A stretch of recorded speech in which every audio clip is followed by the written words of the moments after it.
Sir, ഞാൻ company CEO ആയിട്ടോ ഇദ്ദേഹം കമ്പനിയുടെ അഡ്വക്കേറ്റോ ആയിട്ടോ അല്ല ഇപ്പോൾ ഇവിടെ ഇരിക്കുന്നത്. നമ്മുടെ കമ്പനി കൂടുതൽ നന്നായി മുന്നോട്ട് പോകണമെന്ന് ആഗ്രഹിക്കുന്ന വെൽവിഷേഴ്സ് ആയിട്ടാണ്. എന്താ, എന്തെങ്കിലും പ്രോബ്ലം ഉണ്ടോ?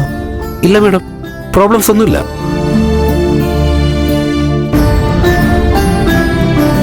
ഇന്നലെ ബലരാമൻ സാറുമായി ഞങ്ങൾ ഒരുപാട് നേരം ചർച്ച നടത്തി. അദ്ദേഹം ഒരു തീരുമാനം എടുത്തിട്ടുണ്ട് സർ.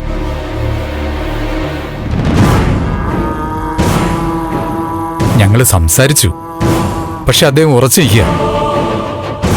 അത് സാറിനെ അറിയിക്കാനാണ് ഞങ്ങളെ ഇങ്ങോട്ട് അയച്ചത്.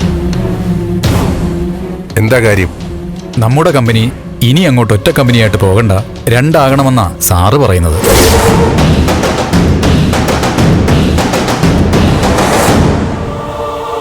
അതും എത്രയും പെട്ടെന്ന്. എന്നുവെച്ചാ പാർട്ട്ണർഷിപ്പ് പിരിയണമെന്നോ? അതെ മാഡം, ബലരാമൻ സാർ ആ തീരുമാനത്തിൽ ഉറച്ചു നിൽക്കുക.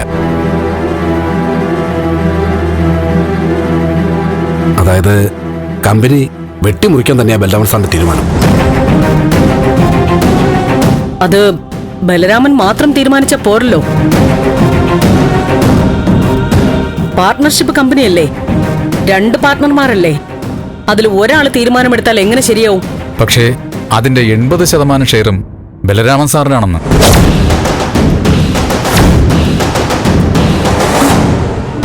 അതുകൊണ്ട് തീരുമാനമെടുക്കാൻ ബലരാമൻ സാറിനാണ് അവകാശമെന്നാണ് ബലരാമൻ സാറിന്റെ നിലപാട്.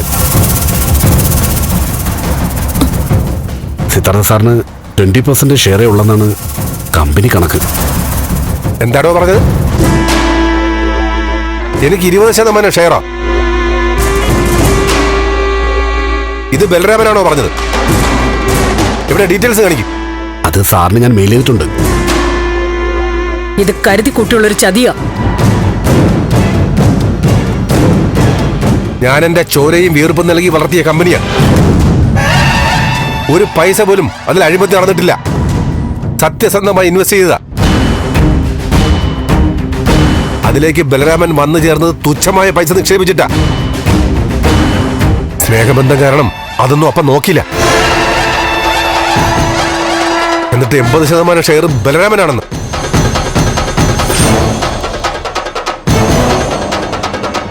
അയാള് കണക്കിൽ കൃത്രിമത കാണിച്ചിരിക്കുക.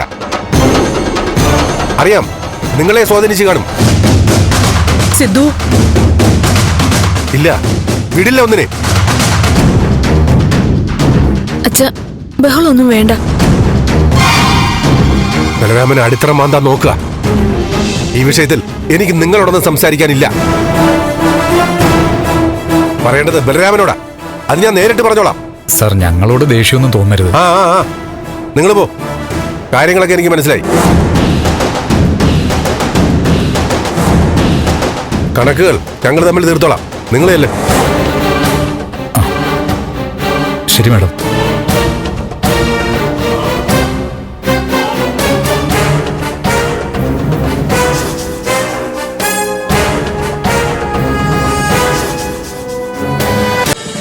ഫ്ലവേഴ്സ് ഒരുക്കുന്ന കാഴ്ച വസന്തം യൂട്യൂബിൽ പ്രേക്ഷകർക്ക് ലൈവായി കാണാം. ഫ്ലവേഴ്സ് കോമഡിയിൽ ജോയിൻ ചെയ്യൂ, ആസ്വദിക്കൂ.